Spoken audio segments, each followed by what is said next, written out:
अपने चारों ओर देखें, अपने शरीर को ही ले लें। जो दिखता है वो तो सिर्फ सुई की नोक है। अच्छा, एक काम कीजिए, जरा अपने हाथ पर नजर डालिए।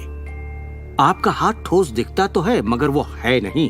अगर आप उसे माइक्रोस्कोप के नीचे देखेंगे तो आपको स्पंदन करती ऊर्जा दिखेगी। हर चीज एक ही चीज से बनी है, चाहे वो आपका हाथ हो, चाहे वो सागर हो या कोई तारा हो। यहाँ पे हर चीज सिर्फ ऊर्जा है और इसे समझने के लिए मैं आपकी मदद करता हूँ। देखिए, पहले हमारी सृष्टि तो है ही, हमारा सौरमंडल है, सौरमंडल में हमारे ग्रह हैं और ग्रह में हम इंसान के शरीर के अंदर हैं कई अंग, अंगों में हैं कोशिकाएं, अवयव, अणु और आखिर में है ऊर्जा। तो किसी भी तरह से बात कर लें, लेकिन एक बात तो तय है, सृष्टि में हर चीज ऊर्जा है। आप किसी भी शहर में हो, आपके शरीर में पर्याप्त शक्ति है, जबरदस्त शक्ति, जो सारे शहर को पूरे हफ्ते तक रोशन कर सकती है। बहुत से लोग अपने आप को ये सीमित शरीर मान लेते हैं, मगर आप सीमित शरीर नहीं है। माइक्रोस्कोप के नीचे आप एक ऊर्जा का क्षेत्र हैं। ऊर्जा के बारे में हम जो जानते हैं वो यही है। आप किसी क्वांटम फिजिसिस्ट से जाकर पूछिए ये दुनिया किससे बनी, उसका जवाब होगा ऊर्जा से। तो ऊर्जा क्या होती है? इसे ना तो बनाई जा सकती है, ना नष्ट की जा सकती है। ये हमेशा से थी, रही है और हमेशा रहेगी। ये किसी रूप में आती है, रूप से गुजरती है और बाहर निकलती है। बहुत अच्छे। अब किसी आध्यात्मिक व्यक्ति के पास जाकर पूछिए ये सृष्टि किसने बनाई, उसका जवाब होगा भगवान। भगवान क्या है? वो हमेशा से था, हमेशा रहेगा, ना उसे बनाया जा सकता है, ना नष्ट किया जा सकता है। वो हमेशा से था, हमेशा रहेगा, हर रूप में आता है। देखिए, आपको वर्णन एक जैसा मिलेगा, सिर्फ शब्दावली अलग होगी। तो अगर आपको लगता है आप सिर्फ हाड़ मांस के इंसान हैं, तो फिर से सोचिए, आप में एक आत्मा है, आप एक ऊर्जा क्षेत्र हैं जो एक बड़े ऊर्जा क्षेत्र में काम कर रहा है। हम सभी जुड़े हुए हैं, बस हमें दिखता नहीं। ना तो कुछ बाहर है और ना ही कुछ यहाँ है। सृष्टि में हर चीज जुड़ी हुई है, सब एक ही ऊर्जा का क्षेत्र है। ज्यादातर हमारा ध्यान शारीरिक बनावट की ओर लगा रहता है, पर ये शरीर तो आत्मा का सिर्फ एक चोला है। आत्मा अमर है और आप अनंत जीवन हैं। आप ऊर्जा का स्रोत हैं।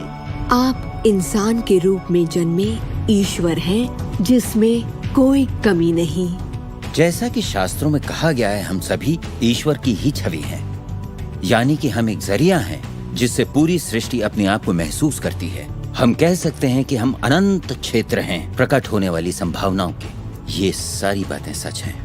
हर महान परंपरा ने आपको बताया है कि आपको रचनात्मक स्रोत की छवि में ही बनाया गया है। इसका मतलब है कि आपके अंदर अपनी दुनिया बनाने की ईश्वरीय शक्ति है और आप ऐसा कर सकते हैं। शायद आज तक आपने जो भी चीजें बनाई हैं वो खूबसूरत हैं और आपके योग्य हैं, या शायद आपने ना बनाई हो। जो भी हो, आप इस पर गौर करें कि आपकी जिंदगी में जो भी नतीजे आए हैं, क्या वो वही है जो आप चाहते हैं और आपके योग्य हैं? अगर वो आपके योग्य नहीं है तो उन्हें बदलने का सही वक्त कब आएगा? क्योंकि ऐसा करने के लिए आप में वो शक्ति है। सारी शक्ति अंदर से आती है और इसलिए ये हमारे नियंत्रण में है। बहुत से लोगों को लगता है कि जिंदगी ने उनके साथ धोखा किया है। वे अतीत की ओर इशारा करते हैं कि किस तरह उनके माँ बाप उनसे बुरा सलूक करते थे या उनका परिवार अच्छा नहीं था।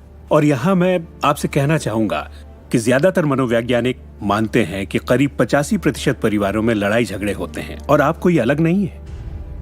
मेरे माँ बाप को शराब की लत थी। मेरी माँ ने उन्हें तलाक दे दिया था जब मैं 6 साल का था। 13 से 18 साल के बीच में गली का होंडा हुआ करता था। मेरे साथ एक घातक मोटरसाइकिल एक्सीडेंट हुआ। एक बार जब मैं डैलस में था तो बेघर था और ह्यूस्टन में मैं 15 सालों तक गरीबी में रहा। जब मैं छोटा था तो कुछ भी नहीं सीख पाता था। मुझे ना सीख पाने की बीमारी थी। मुझसे कहा गया कि मैं पढ़ लिख नहीं पाऊंगा, बात नहीं कर पाऊंगा, पिछड़ जाऊंगा, जिंदगी में कुछ नहीं कर पाऊंगा। मेरा मतलब हर किसी की कहानी करीब एक जैसी है।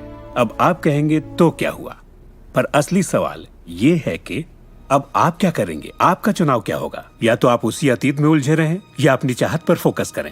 और जब आप वही सोचते हैं जिसकी चाह हो, तो अनचाही चीज का वजूद खत्म हो जाता है। चाहत जब बढ़ती है तो अनचाहा गुम हो जाता है। आप ही अपने जीवन के शिल्पकार हैं। आप ही लेखक हैं। अपनी कहानी खुद लिखिए। कलम आपके हाथ में है और इसका नतीजा वही होगा जो आप चाहेंगे।